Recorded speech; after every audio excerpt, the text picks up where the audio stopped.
Welcome back to the Talk of the Town podcast. We are fresh off a weekend of football that started with the Lions fading out hard against Carlton and ended with the Crows getting the win over Richmond. Boys, how are we? Welcome. Angus, how are we, young fella? I am very good, mate. It's it's been a good weekend. It's been an excellent weekend. What about you, Gerald? Welcome yes. Yeah, good. I'm still full from a first birthday yesterday. I hammered some food. Drove a couple of party pies into the earth, mate. Yeah. Schooled all week. Yeah, ready for another week of school where I'm far behind on assignments. And then ripped into a Kransky Friday night. Those of you that saw the food review, which I think you two were quite happy about. Rest in peace, the Gabba dim sim. I was disappointed to see the dim sim. The dimsy, as Mum called it tonight, Harry. Varley, the Gabba dim sim. No, that's lovely to hear that, Harry. Yeah, the first birthday, my son turned 1 yesterday, so it was a lovely day. Harry, you'll be heartbroken to know that the dogs got the rest of the party pies and sausage rolls. I can't believe that. That is a joke. Did they actually? Yeah, they had half of them last night and half of them this morning. But the Cheerios, still good to go. Had a few today. Had a couple of slices. Did they get the squirts? No. Or not? No. Yeah, right. No. Because normally when you wean some dogs off their normal food, they can get the squirts. But it normally happens with kangaroo meat if you knock a kangaroo off, roadkill, of course. Usually it's anything that's super fatty, and I kind of thought the sausage rolls and party pies would probably be that. So last night when I'm there in the backyard, tossing them like the pies like a frisbee at Rudy and Archie, while Rudy's just letting them hit him and Archie's trying to catch them. But I'm giving it to them faster than they can eat them. So Archie's trying to like swallow them whole because he wants to keep getting on the end of them, and Rudy's getting like shy in the corner because he thinks I'm throwing them at him, which was quite Roger. He's used to you squirting the hose at him, mate. Yeah, which was quite funny. But we got plenty of cake and plenty of Cheerios left. So put them in the freezer. Put the bit of cake in the freezer, and I'll. It is, mate. I will be bringing it out to the farm next weekend when me and Hugo make the trek out. But no, the first birthday went well, Harry. I'm glad you enjoyed it. Harry, the weirdest part, I think, of all of it, listeners, that I do want to share with you is one of my great mates that I used to work with at Telstra, Matt. He comes up, rocks up, gives me a gift, says hello. He goes, I think I just saw one of your brothers in the car park. He looked really lost. Then Harry proceeds to rock up 15 minutes later, soaking wet, wearing a BT Boy Oh Boy Wowee t-shirt. Yeah, that's a great which was just like, what is going on here? Which I thought was quite funny. Harry, why were you soaking wet? I'm sure the listeners are dying. So I had to grab a speaker for Seals out of Angus's car and grab my sunglasses. And I was like, that looks a lot like a white RAV4 at the end of the big driveway. But the cars were really slow in getting there. So like I had to kind of try to look busy, so I didn't look like I was just there standing. So I would have looked like I was so lost while I was waiting for Jerry Sleeves from Viva Las Vegas fame to turn up. And like I hurled myself in front of his car. I'm lucky he was quick on the brakes. He actually tried to hit me there for a bit. He was like, jump in. So then we couldn't find park, so we went up to the second car park, parked there. And they were sore from their CrossFit or whatever they did. And I was like, get ready for a walk, guys. It's about 2 Ks that way. Oh, mate. We'll touch on that. It would have been every bit of a K. Did you good? Would have been every bit of him. Mate, I did 4 laps that with the pram, so.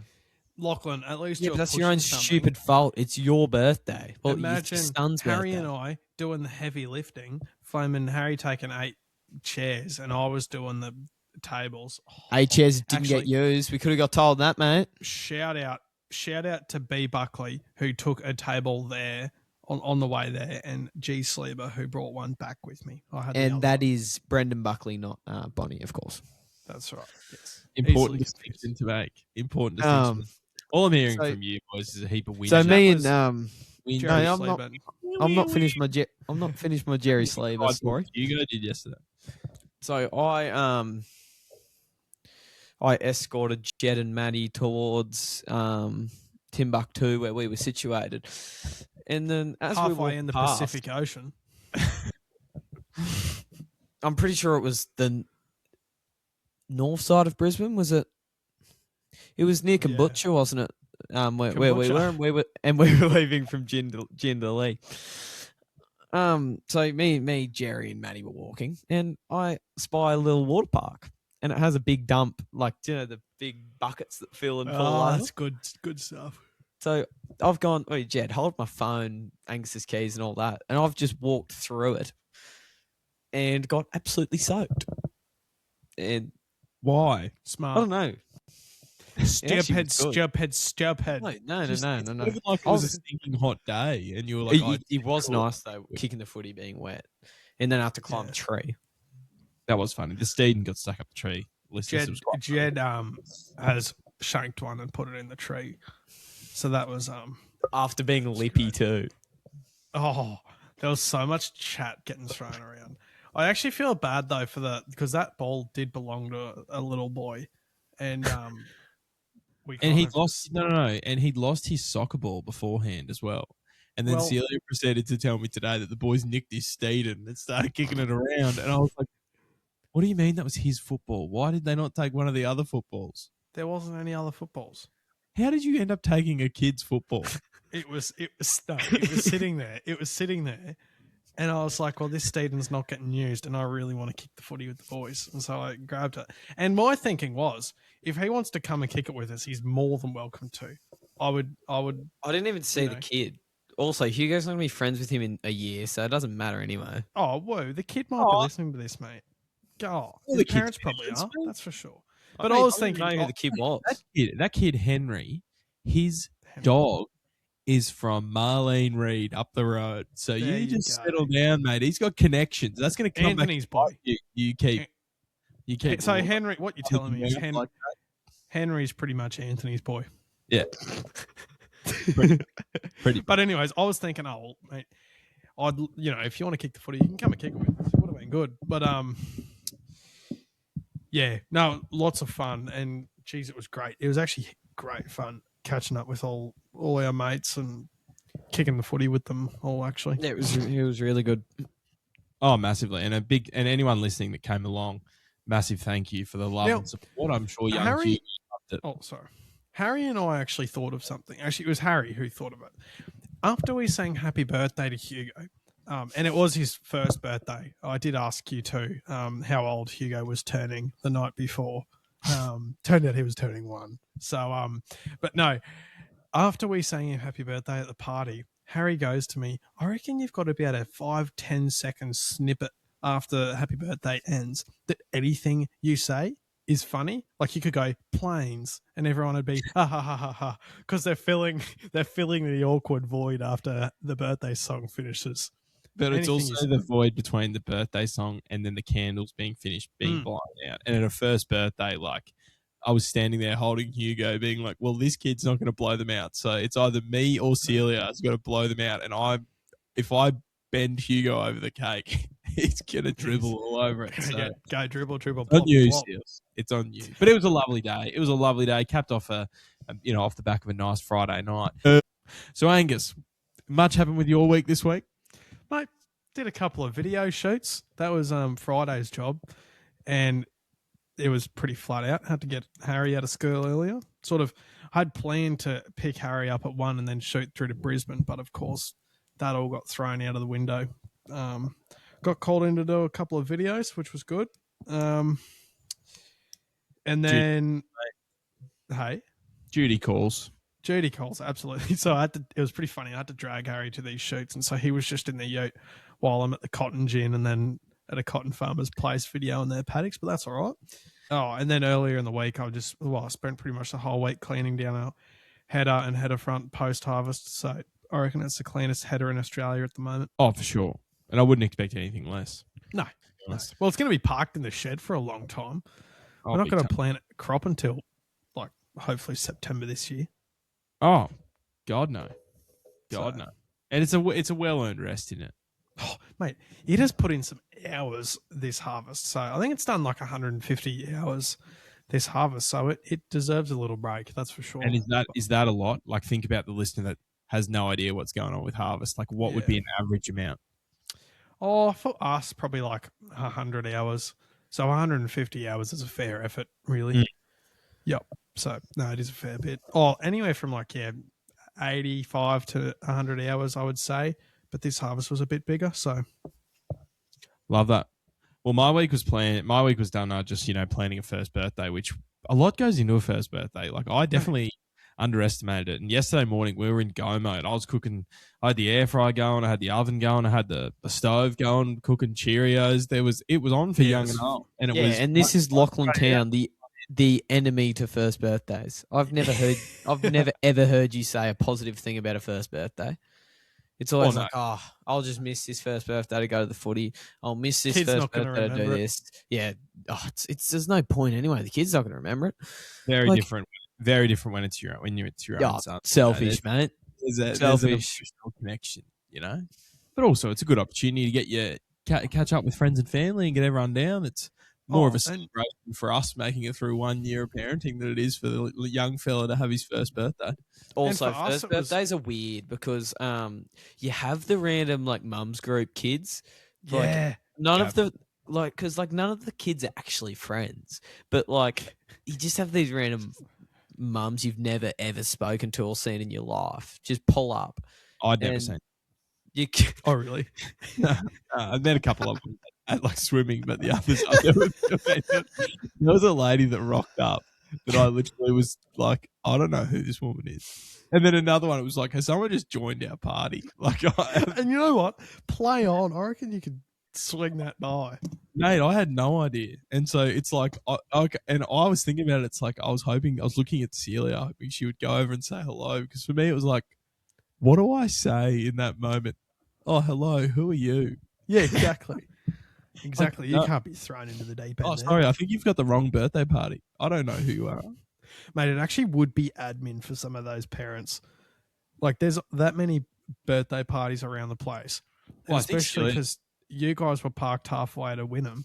So it was a bit of sort of... I think Celia a lot of admin. There was maybe 4 mums from her mother's group who didn't go. So... there was, and there was other friends of ours who couldn't make it as well.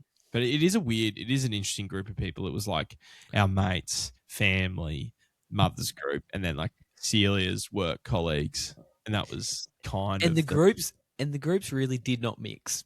There was us over there talking about, obviously you would have gone between them, but I very stuck close to Jerry, Toby, Nudo. Had a great chat to Daniel, actually.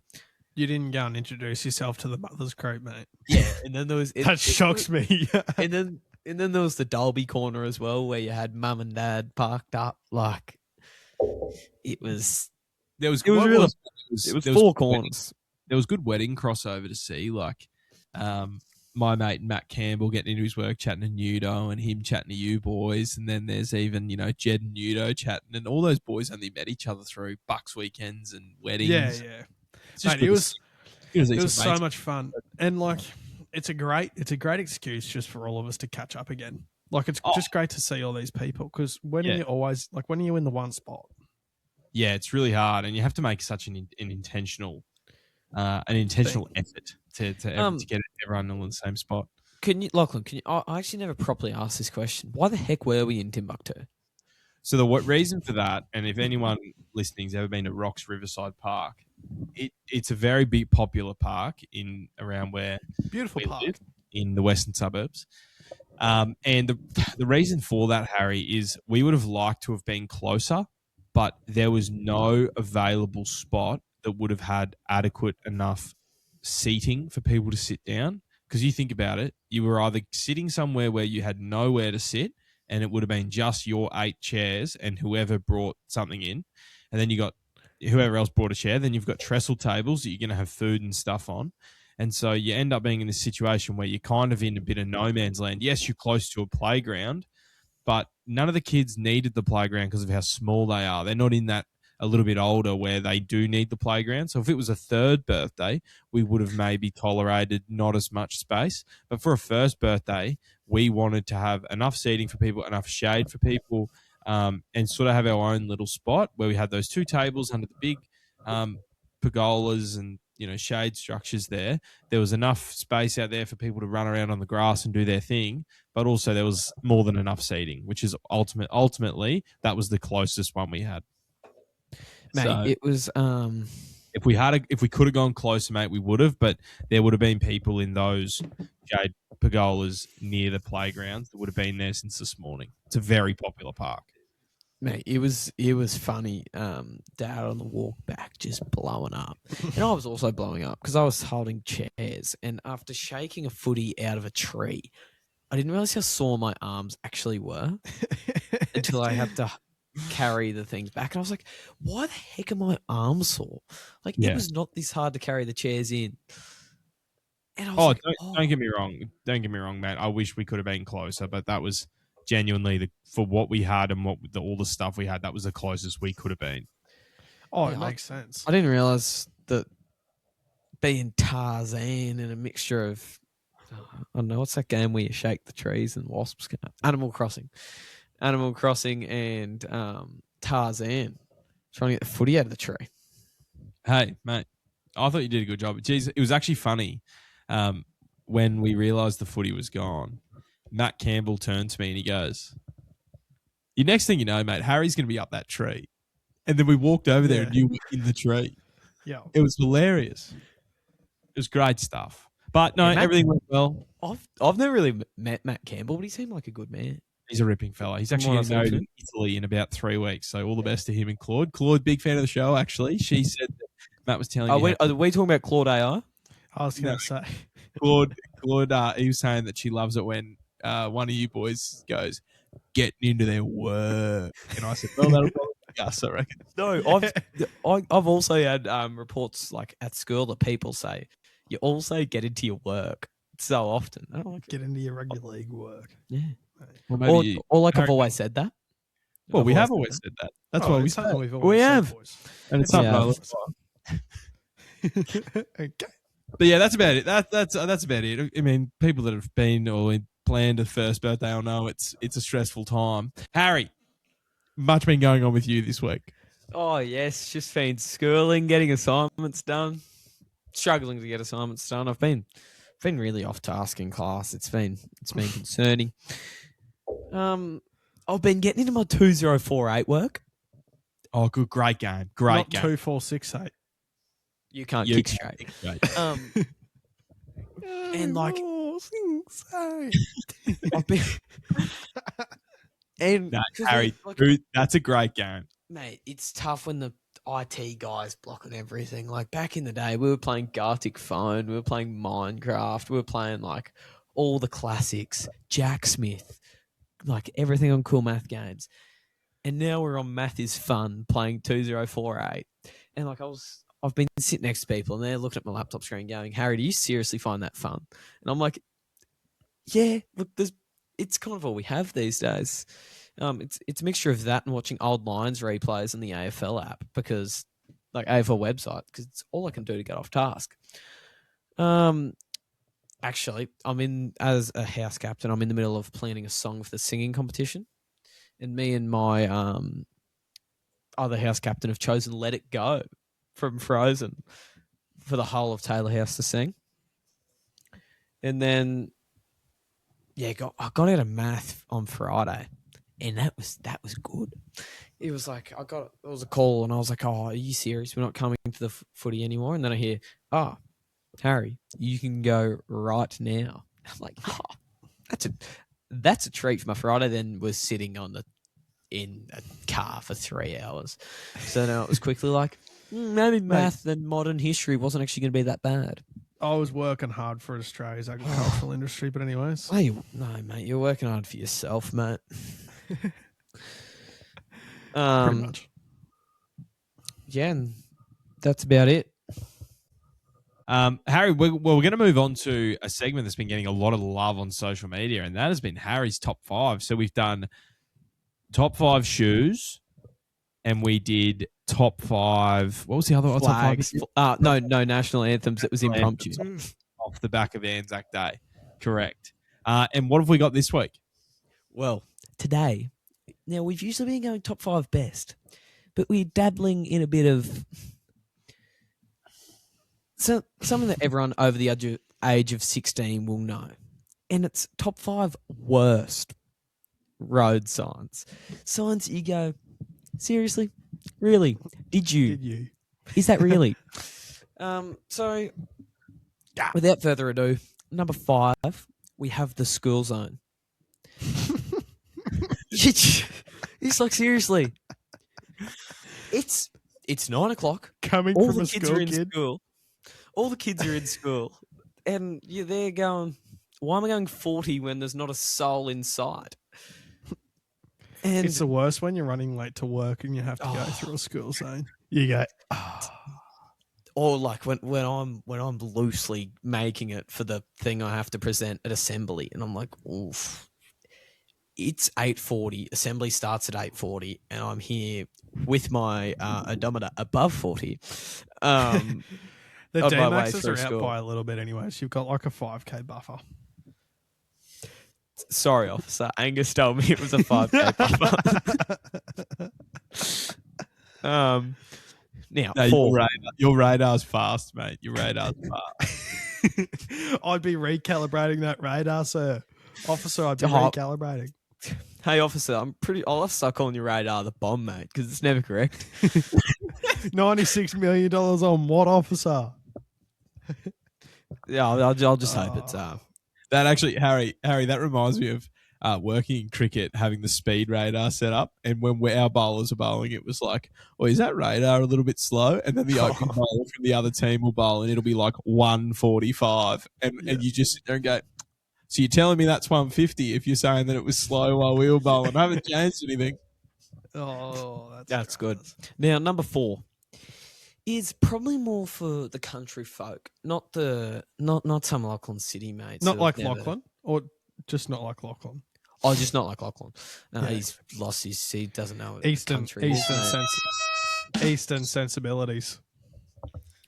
Yeah, he doesn't know what's after planelands. Yeah, go Lachlan- I'm sorry, helicopter takeoffs. That's my Lachlan, bad. Go on, Harry. Lachlan never has to put on the high beams in the tank. Okay, number 4. Prepare to stop. Roadwork sign, like the sign where you go, oh, I'm about to come up to one of those portable traffic lights that I'm going to be stuck here for the next half an hour, and I may or may not just go around it while it's red. Yeah, Harry, that just- is something that people that are not from the country will have no idea what you're talking about. Can I say something?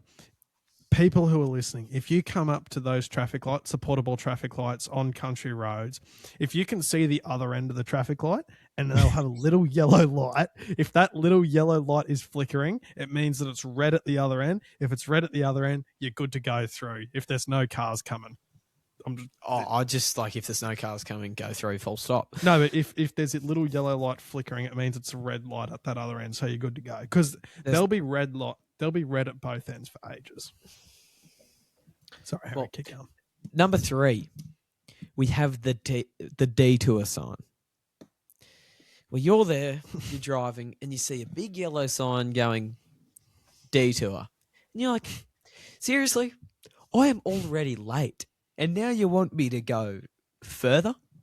And you poke your head through and you're like, sorry, I don't see working.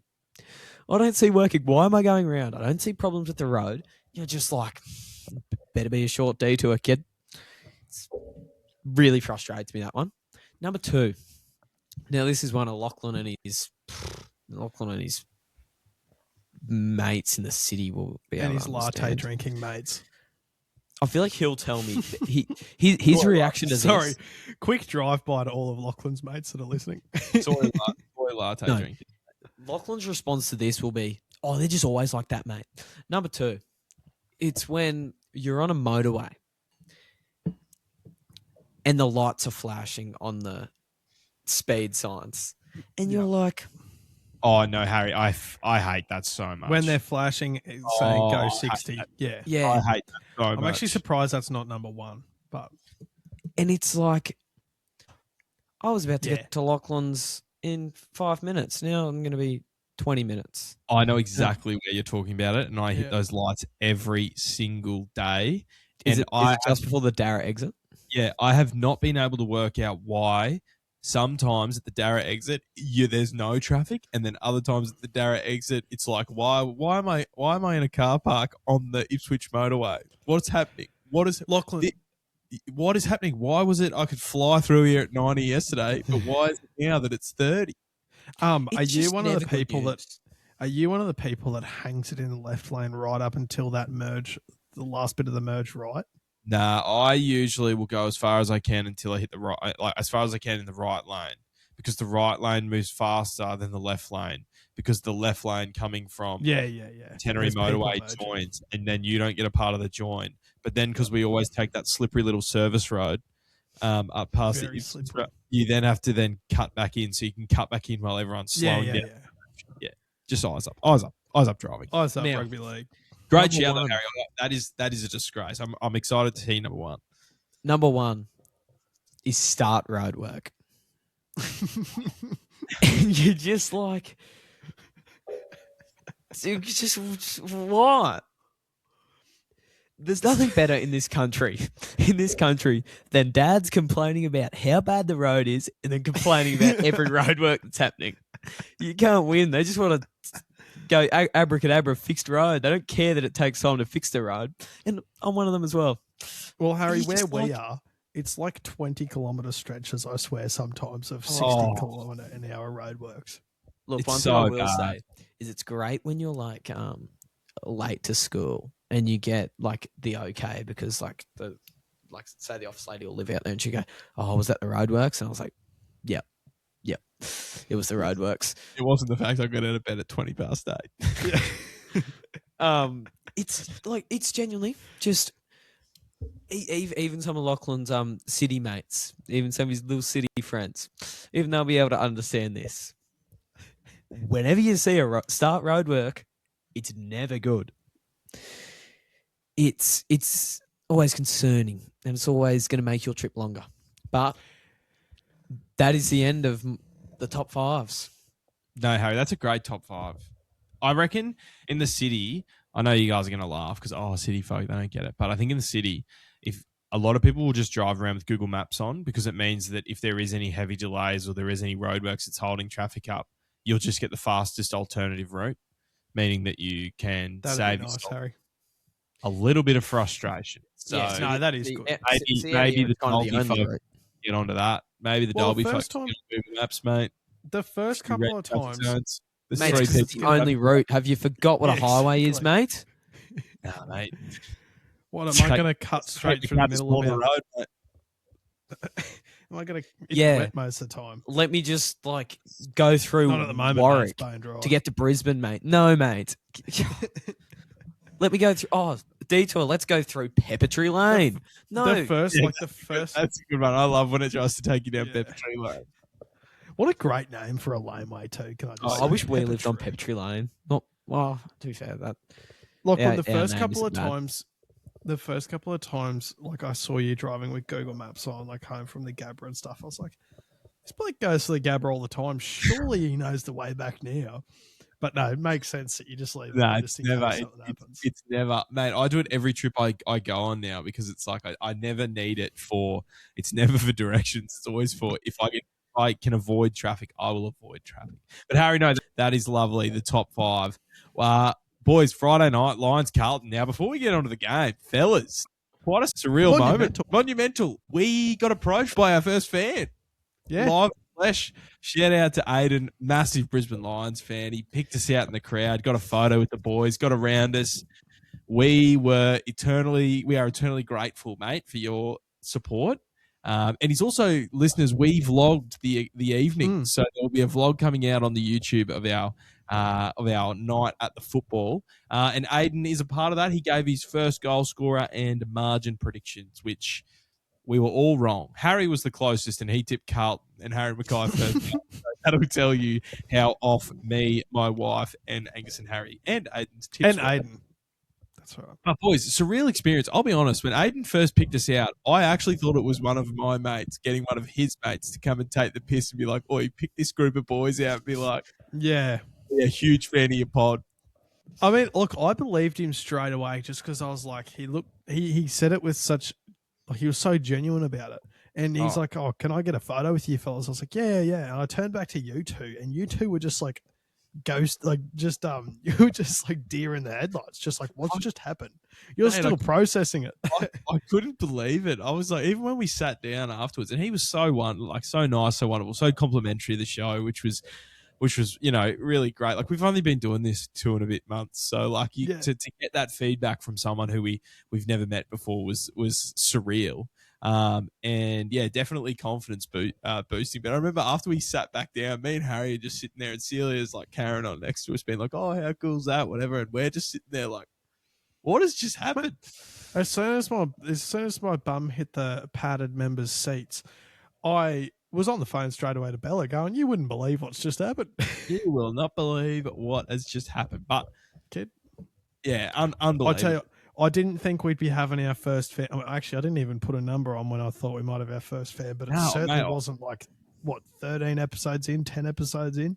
Well, you think of our fourth game of footy, really? Yeah. Yeah, I hadn't even considered it. Like that, it had honestly not even crossed my mind. Like the closest to that I've had is like kids from school or kids from Dolby State High that have found the podcast and have been jumping on. Never the Instagram, it's always the TikTok. They get around, and it was someone we all didn't know. Yeah. And now we have the pleasure of knowing the great man. Yeah, now we'll see him in the members every week, and we'll get his. We'll get him in a photo review at this point. Man, I think we need to buy Aiden a schooner at this rate. I think Aiden needs a game on us, mate.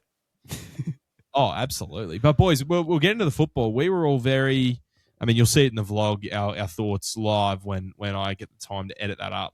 But we all went into it going, "Oh, I think the Lions will win this pretty easily." And at one point, though, we were up by 49 points. Yeah, at halftime. No, in early in the third term. Yeah, and it was a time where you kind of thought. I turned to Celia and went, and I actually turned to you boys and went, "This could get ugly. Like we could win this by a lot, like by 80 to 100 points."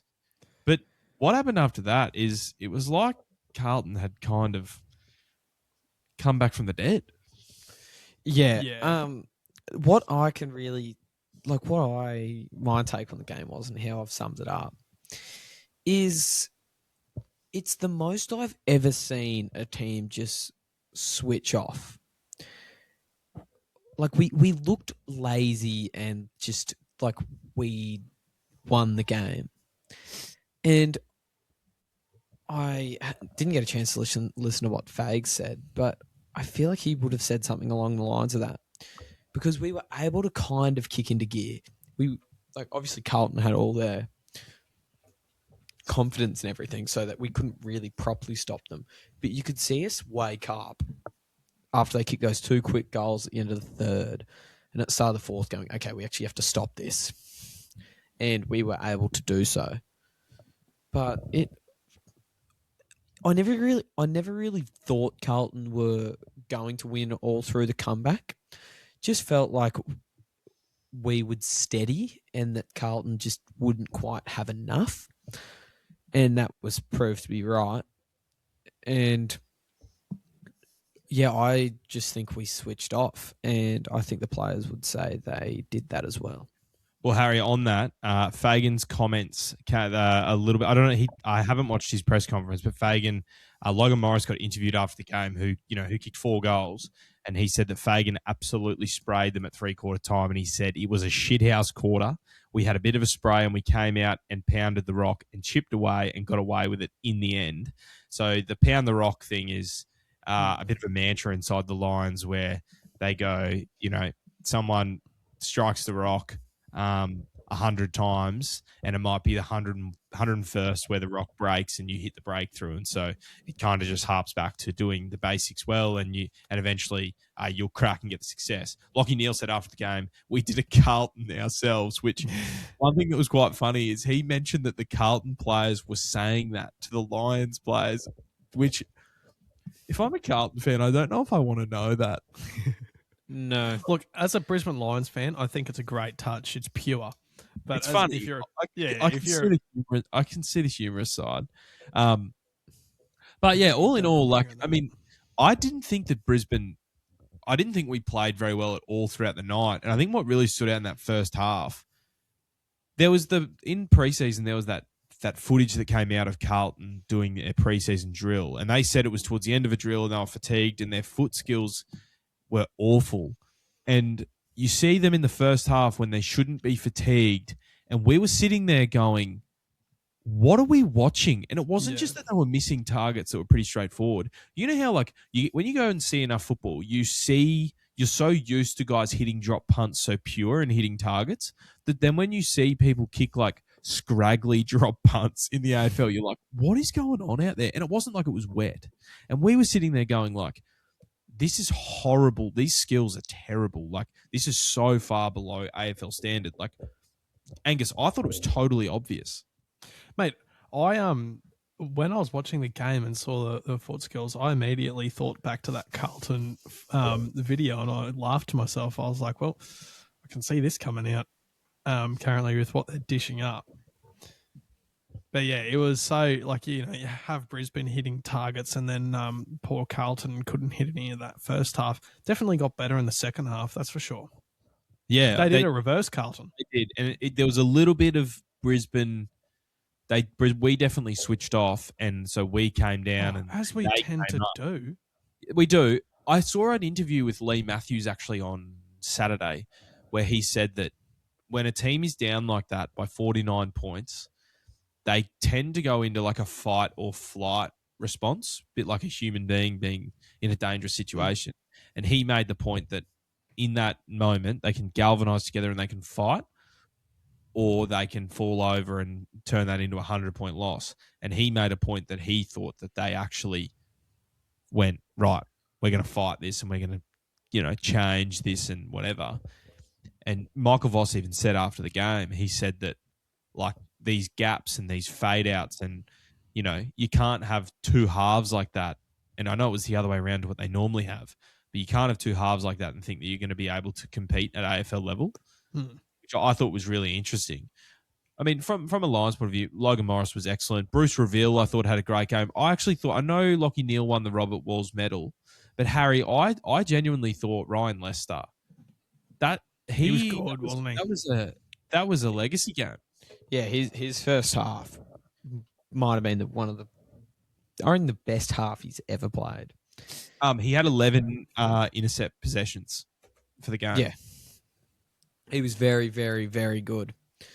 And he is a defender that can take Jeremy Cameron 1 week and take Patrick Dangerfield or Cozzy Pickett the next. He can play taller and he can play smaller. I think he is one of our most important players. And with his age, he's going to be a concerning one to replace. Like, if you say that to someone in, let's say 2021, 2022, Ryan Lester in 2026, when he's 35 years old, is going to be one of our most important players, easily in the top 10 most important. They'd laugh at you. They're like, what? This guy that's on our fringe, like, who we all think should be playing VFL or retired, is going to be in our best 10? Nah. I feel like he's been the backbone of our backline the last little bit. Like, we've had people coming in and people coming out, and he's always taken on a challenge. And he takes on guys bigger than him and he takes on guys smaller than him. And he excels every week. Like, he is a good ball user. He's a good mark. He's a good contested. Like, he doesn't lose his body in the contest either.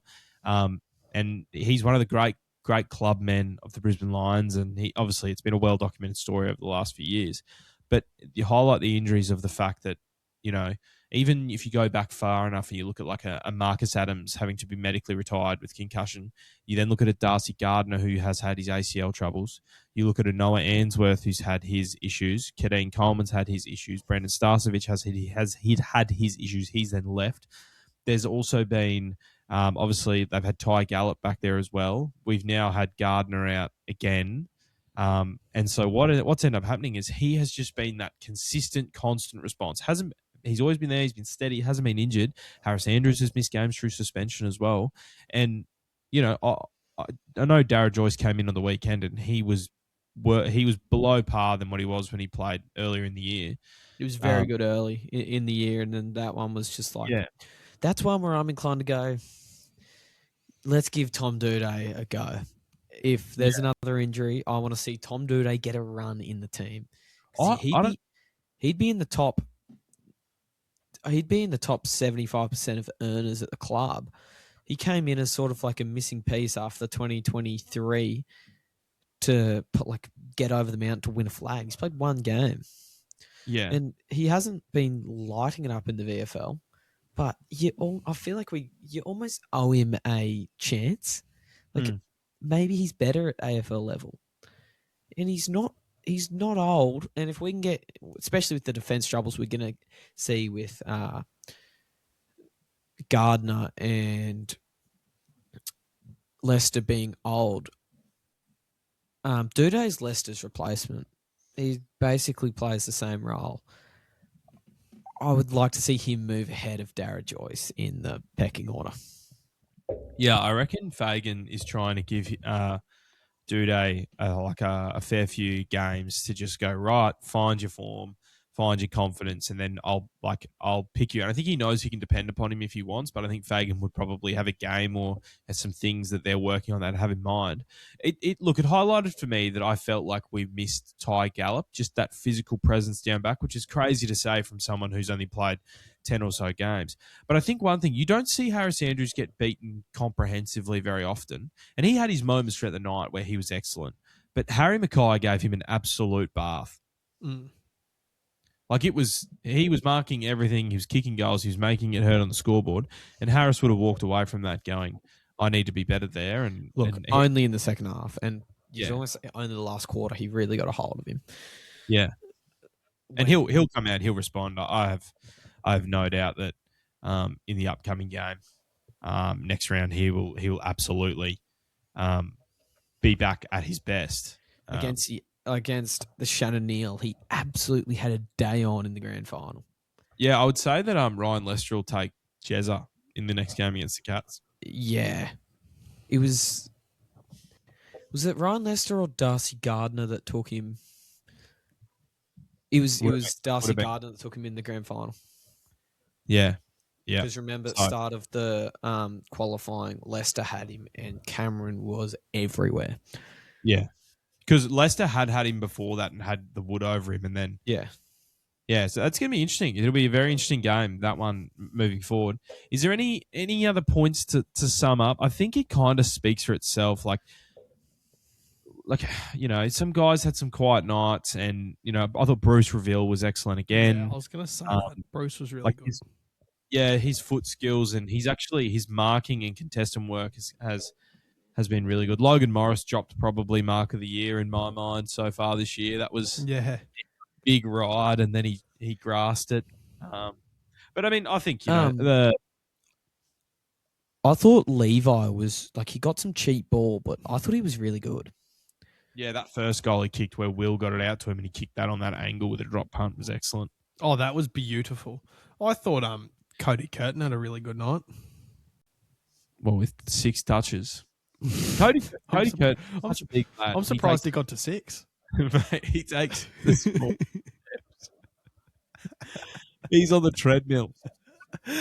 Oh, I genuinely thought he had 2 touches for the game. I'm surprised he got 6. He competed though, and I think that's the only thing they're asking with Oscar out. And I think they're basically just saying, right, we just need you to bring the ball to ground and get the ball, to Charlie and the boys down there. Look, some guys had some quiet nights. He was definitely putting on a little bit of pressure where he could. Yeah, I thought there was some blokes that would be looking at their performance and going, yeah, I definitely underperformed, and I could have got more out of them. And ultimately, Brisbane just had enough of those across the board that meant that we kind of got dragged down to their level. And I will say, I know we're going to cover Geelong's win over Collingwood in a second, but I know Geelong smacked Collingwood, and I tipped Collingwood, and which I despise myself for. I can't believe I did that.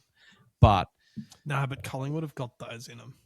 Yeah, they do, but they then also have it in them to actually compete. But I feel like the Lions, I'm really confident of them beating Geelong at the Gabba. I think they'll come out every time we have a performance where you go, we should have been way better. Brisbane always come out and respond, and I can't see this game being any different. Do either of you have any other thoughts on that?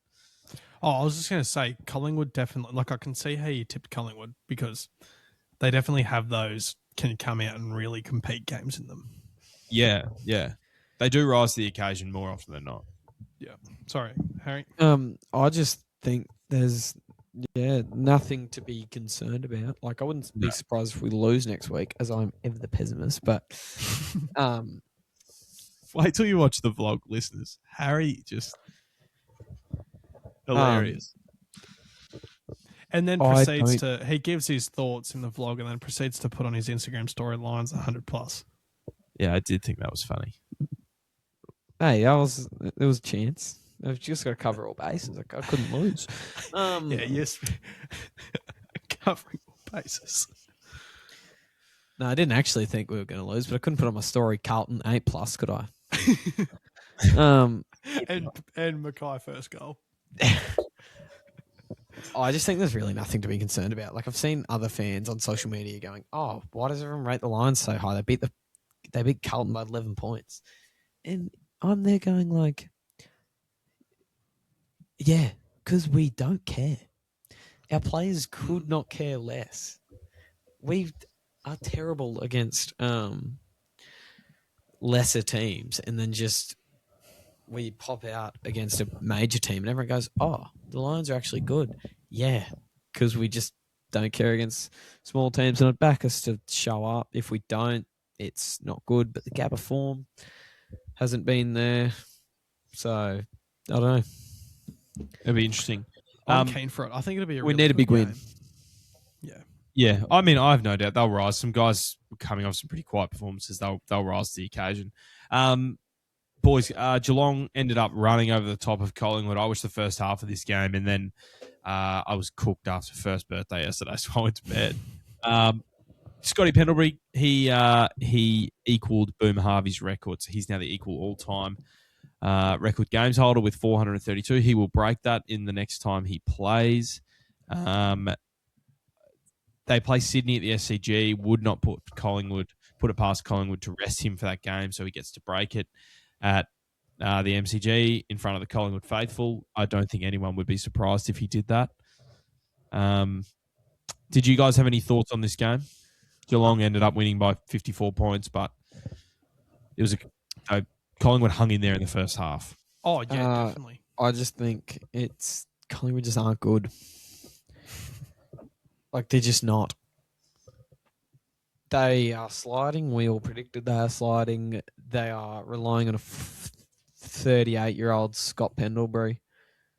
And it's come back to bite them when he is in their top 5 best players. Yeah. Well, Harry, we in our preseason predictions actually said that we felt like it was more likely that Collingwood were going to be competitive in the first half of the year. And then as fatigue sets in those old legs, that's when we'd see them fade, which is kind of what we've seen already. Like, we've seen games where they've been really competitive and at their best, but then there's been performances like this where you go, oh, yeah, okay, there's some serious fade-outs here that can happen if they don't get it right, or guys in there, their big guys don't have games to drag them over the line. Oisin Mullen, he was all over Nick Dacos again, and ultimately they don't really run that deep, so who's going to pick up that slack when he gets that attention? Traditionally, it's been a steel side bottom, and Pendlebury having 27, and he looks like he's in great form. Don't get me wrong, and it's a serious achievement at 38 to be doing what he's doing, but it should be a complementary role in the team, not something that you're relying upon, or is being a serious contributing factor to you winning games of football. Which, if I was a Collingwood fan, I would be a little bit concerned about. Geelong kicked 8 unanswered goals in the third quarter, so at the end of the day, that's the difference. Yeah, it's quite funny actually. You got he's that important to them that you've got Collingwood fans going, this game is actually really annoying because they're going to rest him obviously this week to get his big game at the G. against West Coast as a home game, and the fans are going like, "Oh, that's annoying. We're losing one of our most important players for just so this milestone can be a big occasion." Yeah. Oh, massively. Any other notes, boys, to on that game? Anything? I think we've probably covered that. We saw an absolute classic on Thursday night. Freo get it done in what the league and the wider AFL public is calling wharfie time at the end, which was interesting. Wharfie time's been a little bit of a buzzword around the AFL this week, but seriously, Freo absolutely took over. Like that the crowd was up and about and everyone was into it. And, Frederick lights it up as well. And I love seeing a Frederick getting into his rugby league work, mate. Oh, mate. But he's getting the crowd up and about. He's kicking goals. He's the big hype man. But I think the key, one of the big moments was fit-looking fella too, just Luke Jackson, an AFL unicorn with a huge smother on the wing that then Freo counter back. And I think it was Frederick who kicked that snap, and the crowd went bananas. There was Jai Amos kicked snap, put him in front, and then Frederick kicked 2 goals at the end. Yeah, that's right. And the Hawks lost Tom Barras to a hammy in the second quarter, which was when you're up against, if there's a team you probably don't want to lose a key defender to, it's probably the Dockers when they've got, that big forward line of Jai Amos, Josh Tracy, and Big Paddy Voss. It's a pretty tall forward line, and they can be pretty potent, and they can have games where, I know it didn't happen this game. They kicked 12 goals, 16. Jeez, that's like a Brisbane Lions scoreline. Where they don't take their chances, but they can also have other games where they do kick straight, and it makes it really hard. I mean, at the end of the day, like you look at that, the Freo had 28 scoring shots and only got 12 goals out of it, and then Hawthorn kick 11 goals, 7, so they kick straight. Gunston kicks 5. He kicked 5 in the first half, didn't he? Who? Sure. Gunston. Jack Gunston. Yeah, he had it on a string. A string. 5 in the first. On the string.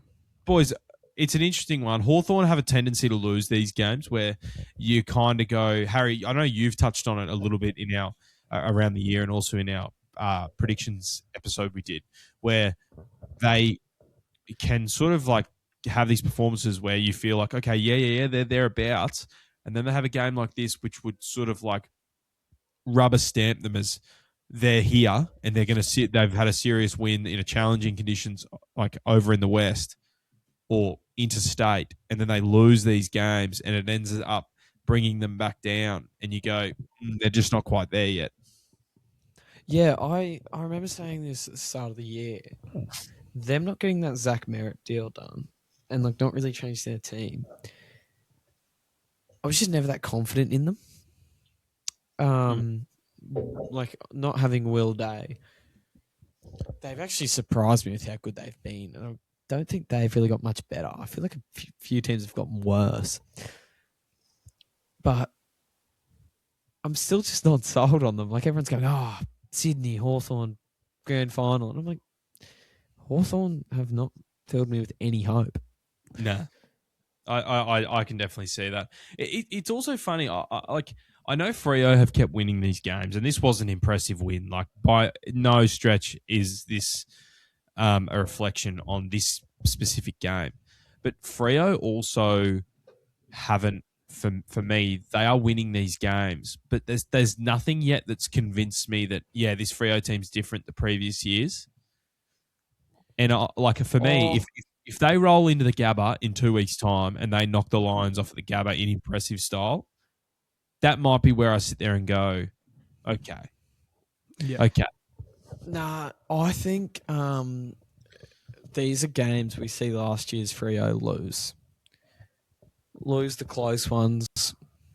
Like they definitely lose to Collingwood and Gather Round. And yeah, they've been really good. I've been quite impressed by them. So Harry, let me just run you over who they've beaten this year. They've lost to Geelong in round 1. I know we say they should have won that game, but ultimately they did lose. They then beat Melbourne over in the West. They then beat Richmond over in the West.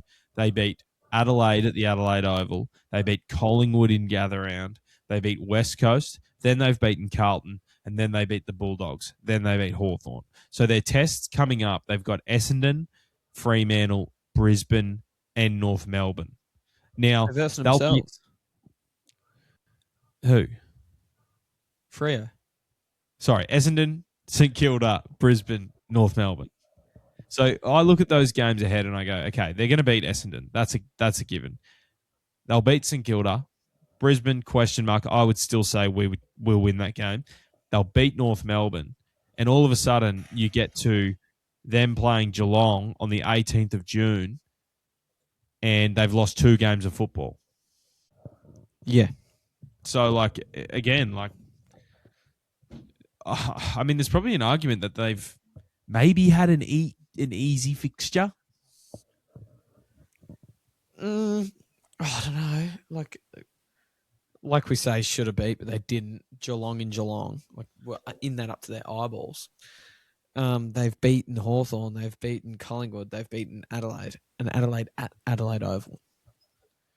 But I think we've also seen from Adelaide this year that perhaps they're not as good as they were last year. Yeah, but them at the Adelaide Oval is still a big win. Yeah. It's always hard to do. It's like Collingwood at the MCG. No matter how bad they are, it's still a massive win.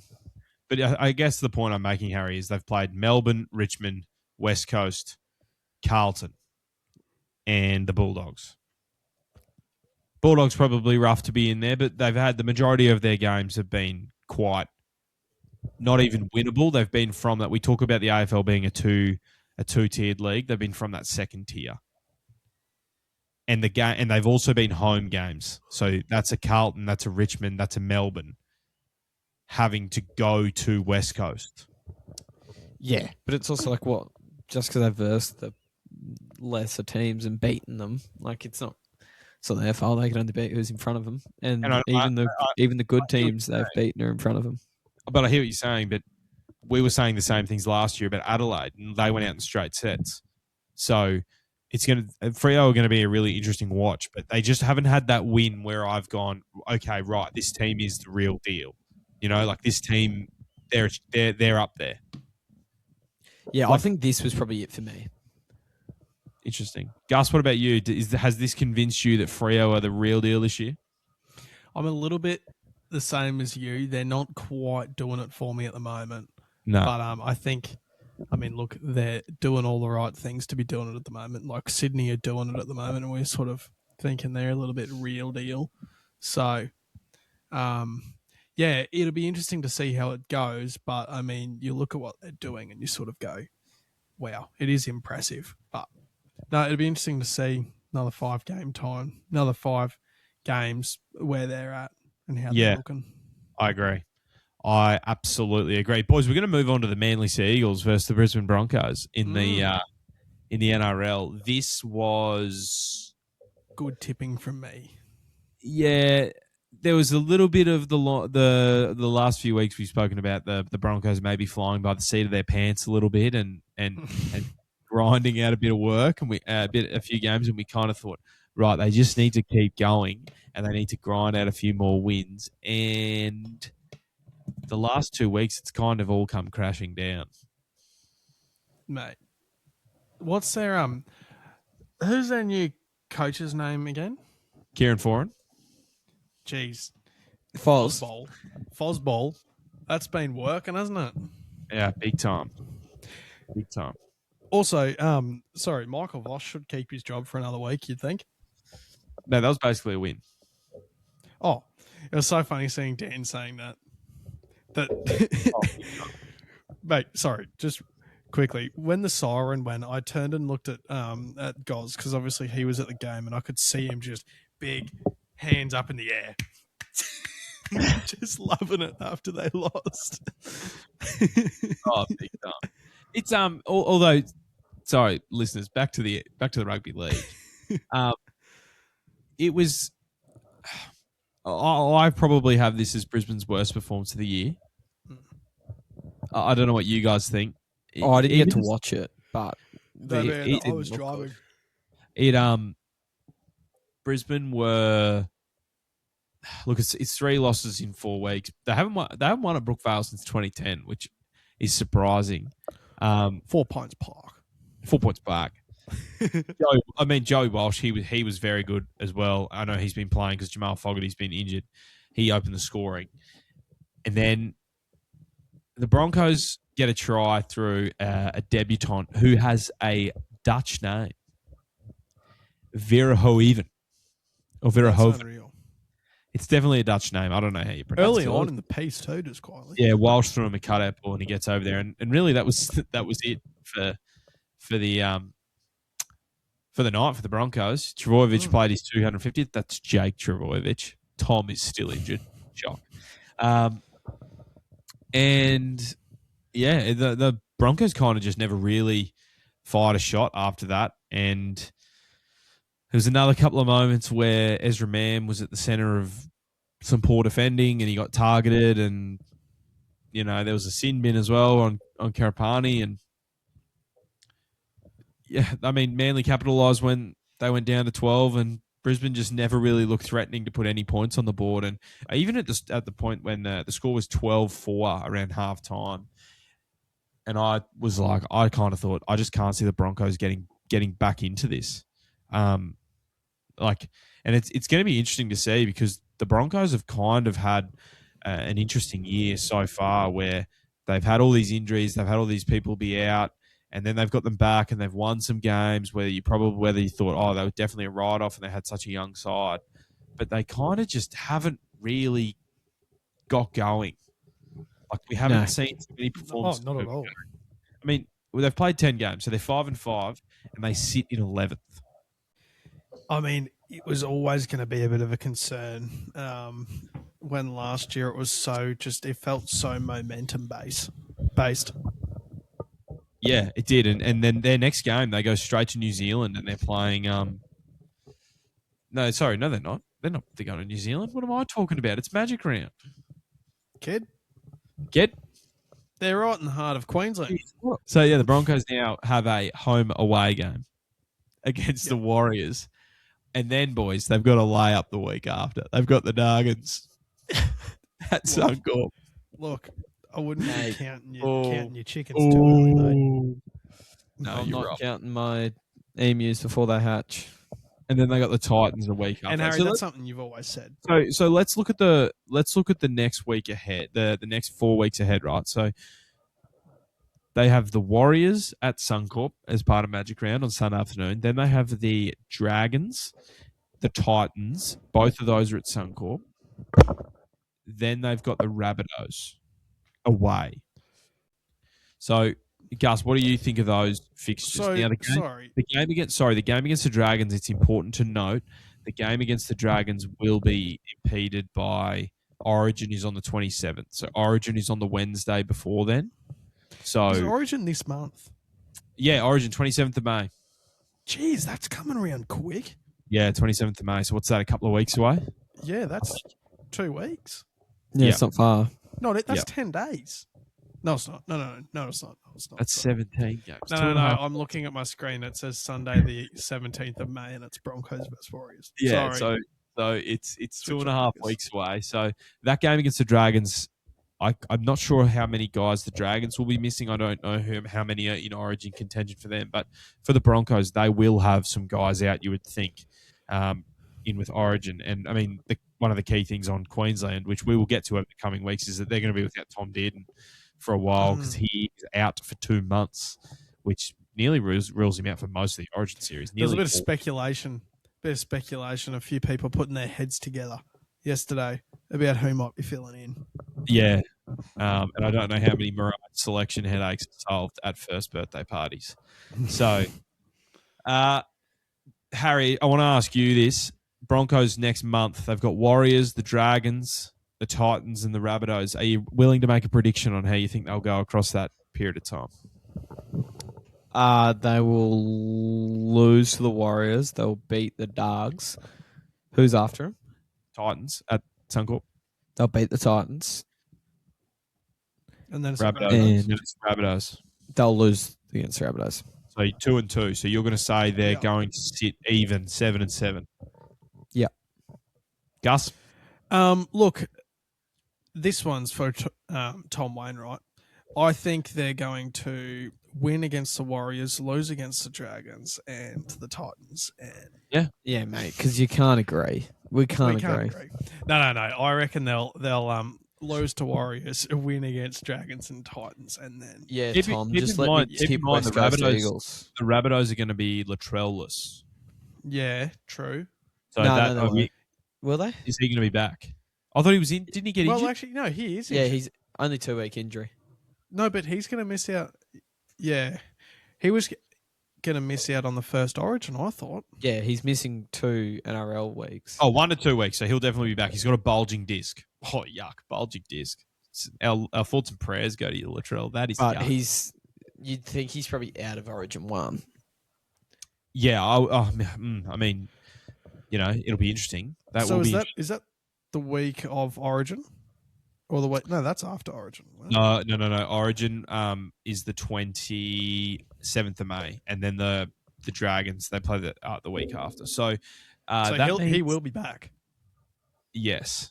Yeah, Yes, he will be back, but it doesn't that doesn't necessarily say they're going to Yeah. pick him because he'll be a little bit injured. Yeah. Well, if Latrell's back, I would assume Broncos go down in that. I hope not, but Yeah, me too. But I think that what that also does mean is that the Broncos must have a bye. They do. So the Broncos have a bye the weekend before Origin. So they'll get 2 points there. So they have a bye with the Eels, the Knights, the Panthers, the Roosters, the Sharks, and the West Tigers. So the Tigs. we've I just can't believe the previewed. Storm got it done.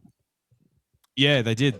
Yeah, I mean, the Tigers are missing some key guys, but the Storm, they break what was going to be their longest ever. They equaled their best. Sorry, their worst, and they get it done. So that was good to see. They win 44-16. The Cowboys had some golden point heartbreak. With Mitchell Moses kicking a field goal, getting impinged, which then meant that they got the 2 points. But didn't he kick the field goal anyway? Like the ball went through, but he still got infringed, so he had to kick it again. Yes, I believe so. I saw him getting fouled on social media. I didn't see what ended up happening. I think he did, but he would have gotten the point for the field goal. Then he had to take the 2. That's why it was 33-30. Jake Clifford hit the post with a field goal in the 80th minute too. Tom Dearden injured, probably the biggest story from this game. And Jason Taumalolo became the highest capped Cowboy of all time. Over Thurston. Hey, Thurston! So, yeah, look, Dearden, massive loss. I mean, we'll do a big State of Origin preview in the coming weeks where we'll cover how big of a loss we think Tom Dearden is. He was excellent last year. But the Cows, no one likes to see the Cowboys losing in such bad fashion. And we all tipped them, so egg on our face. Should have gone Parramatta. Yeah, should have gone Tom Wainwright and tipped the underdog, mate. Yeah, should have, mate. Boys, we're going to move on to the stock exchange. Buying and selling. Where we exchange stocks. Where we exchange stonks. Freo finish the home and away season as minor premiers. Buy or sell? Bye. Yeah, I'm buying that. Nice. Now, boys, this is more of a yes, no, or maybe if it's something you think you would have done, you buy, or if you sell, you disagree. Kane Corns quit his role as the All-Australian selector and rising star judge because he refused to give up his paid role with Sportsbet. Are you for or against that? Now, keep in mind, he's one of the most, I would say he is one of the most respected faces in the media over the last few years. Very topical, very controversial, but probably gives more of an honest take than some of the others do. And I think he's become a real focal head of footy media because of that. He obviously does, Fireball Fridays with Kingy. He's on a lot of different stuff.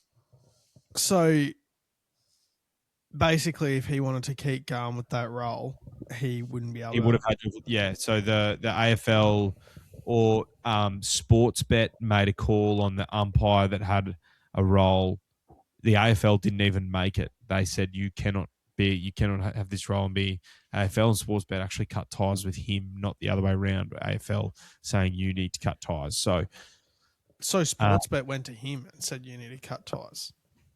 I believe so. Yes, I don't think it was the AFL. Wow, because I thought it would just be AFL going, oh, you're getting these massive paychecks from Sportsbet, rah rah. And I was thinking, well, fair dinkum, you've got Sportsbet ads slapped all over your broadcast. Like, it's everywhere already. Let Kane Corns get a paycheck, brah. No, so Sportsbet said on Monday affiliated with betting companies that are betting on the stuff. So Sportsbet said on Monday that any current sports officials or administrators would no longer be featuring in their programming. The AFL reportedly backed Foot's employment at Sportsbet. A league spokesman said on Monday, referred media queries to the betting agency. Nick has appeared on their Get On Racing, and the AFL they had passed it and ticked it off for approval, and so I think then following that, I think Kane is probably getting paid a lot of money from Sportsbet and didn't want to give it up, which from a financial point of view is fine. But I'm on Kane's side. It's not really a side, but I'd probably do the same.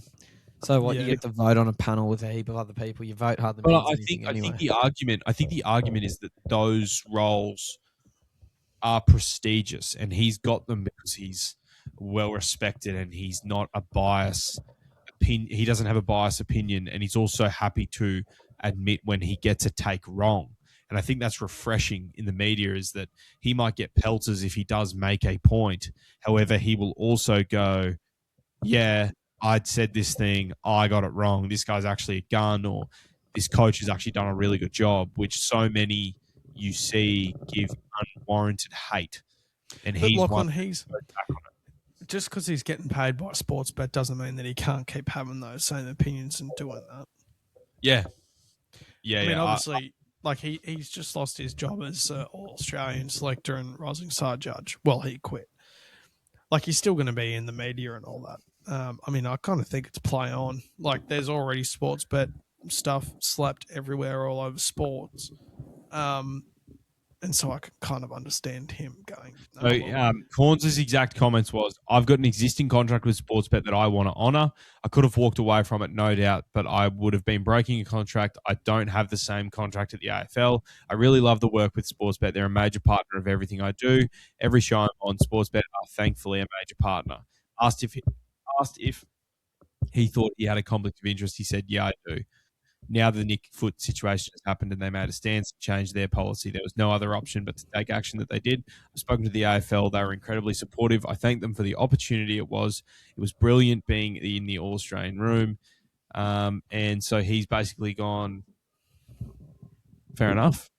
And I think Kane probably sees himself more as a media personality rather than a league-focused administrator on a voting panel. And I think while it all was nice for him, he was probably on board, but he has obviously said that his media and his role at Sportsbet is a higher priority, which is totally fine. I'm probably on Kane's side. I think he's handled that really well, but it does pose an interesting question that someone chooses that over what the AFL would call an esteemed position. Yeah. It's not very traditional, I guess, is the best way of looking at it.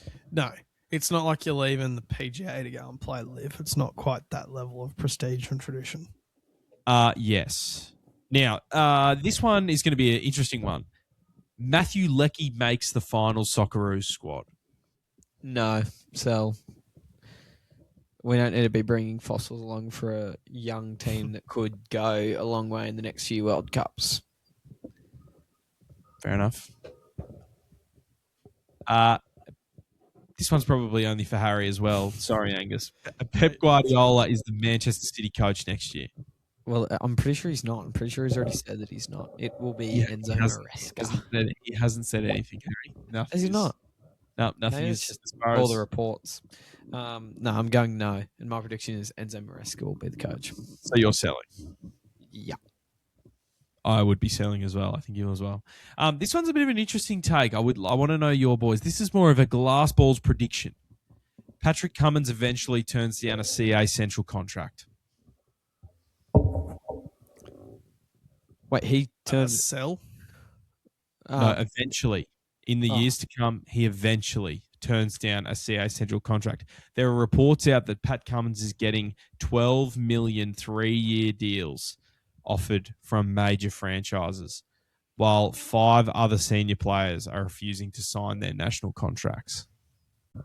I think he's so much of a poster boy, and I don't think it'd be good for his political career in the future if he doesn't.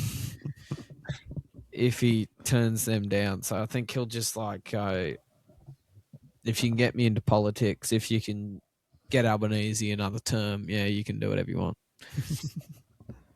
Look, it is interesting. Mate, if you really cared, he'd go, mate, don't pay me 12 million. Pay me 150 grand. I want all that money put into renewable energy. So it says, an article here by the Sydney Morning Herald, the Women's Weekly, Men's Women's Weekly, said Australia's captain Pat Cummins has been offered a Cricket Australia contract extension to 2029 that would raise his earnings to around $4 million per year.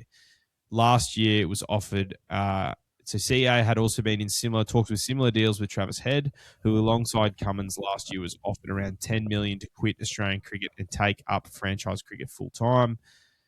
Cummins' salary jumps by about $1 million a year, and the amount to about $12 million over 3 years. So that $12 million over 3 years is Cricket Australia coming in the central contracts and saying, we need to do something about this. Head earned $2.8 million from his Cricket Australia contract last year.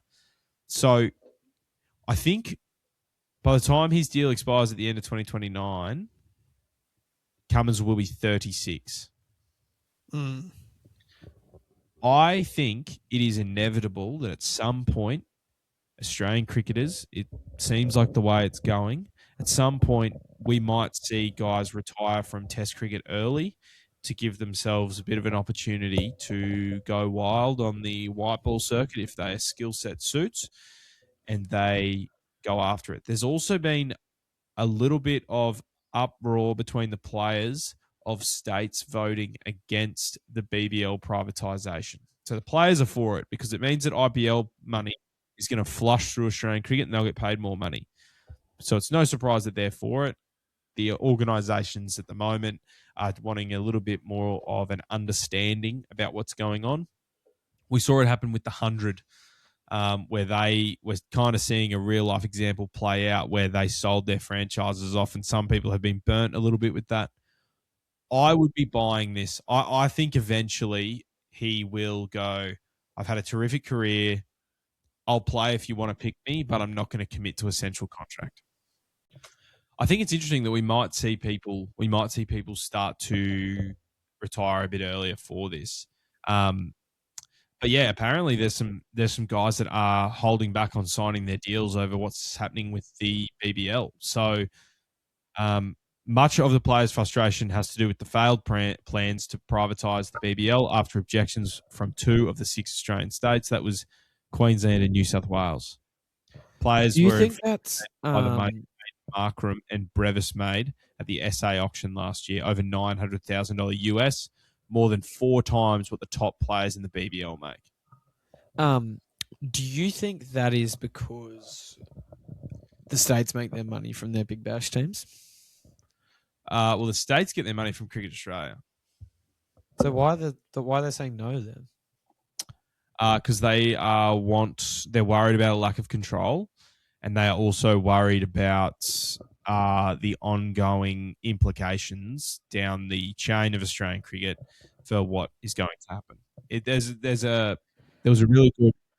The listeners, those of you that want to know a little bit more about all of this privatisation stuff, ABC Grandstand podcast had a really good podcast a few weeks ago where Ed Cowan and Corbin Middlemass sat down and went all over this. The reason why I'm recommending you this one is because Ed Cowan sits on the New South Wales Cricket Board. So he is well educated to speak on these matters, and he's been involved in conversations where he's been really open about what's going on. A lot of it comes down to the issues in the 100 and what's happened, but then also what's playing out is states have a little bit of cold feet. So as far as I know, most of the other states are on board.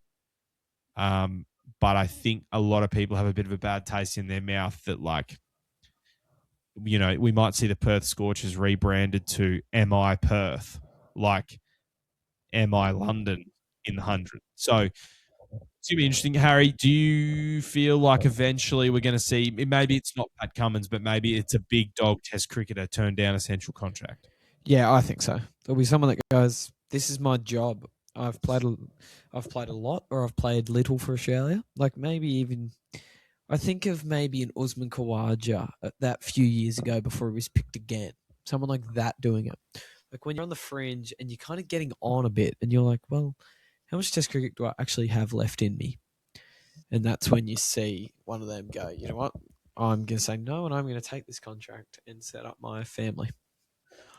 Yeah, I also feel like it might get to a point where at some point, Cameron Green's maybe not the right example, but maybe someone who has been dubbed an up-and-coming next generation player signs, like knocks back a central contract young. Like the one that springs to mind is like, imagine Cooper Connolly. So Cooper Connolly, he's got more red ball acumen, so I don't think he will. But Cooper Connolly right now he's turning 23 this year. Imagine Cooper Connolly improves significantly over the next 3 years, and he at 26 goes, "I'm not signing a CA contract. I'm just playing franchise cricket," and that could happen. And at that point in 3 years' time, he might be playing Test cricket for Australia, and he walks away from it because he wants to ride the T20 circuit for 10 to 12 years. And I think that's when we're going to hit a major crossroad. I think it will come at some point. I just don't know who is going to be bold enough to make the call. And it's going to be interesting because the landscape of cricket is changing. Like these massive deals and massive IPL money and investment from overseas is coming. And one thing to be said on the Big Bash privatization, none of this is like this isn't happening. It's that there are discussions ongoing, and Queensland and New South Wales have rejected because they want to answer more questions and they want to know more information. So it's going to be an interesting watch this space. The last one, guys, in the stock exchange is Cronulla. The Cronulla Sharks are flat track bullies. Buy. I'm buying that as well. They do not rise to the occasion when they are playing a team that they should beat. Boys, that's going to round out the show for this week. Anything of note? We've obviously got Thursday night Lions play the Cats. We'll be there. We'll be doing another food review at some point over the next week. You will see a vlog from Friday night land on YouTube. We're going to be making more of an effort to put out more YouTube video style content, both with the Red, White and Roo and Talk of the Town. We want to push out a little bit more of a different style. That the podcast is still going to live there, but there's going to be a lot of other stuff that's going to go there as well. So don't forget to check that out. Make sure you subscribe to the YouTube. Make sure you leave a 5-star review wherever you get your podcasts. And we'll be back next week. Thank you, guys. Thank you very much, guys. We'll catch you at the next one. That's been Talk of the Town. We're going to love you and leave you. Catch you. Bye.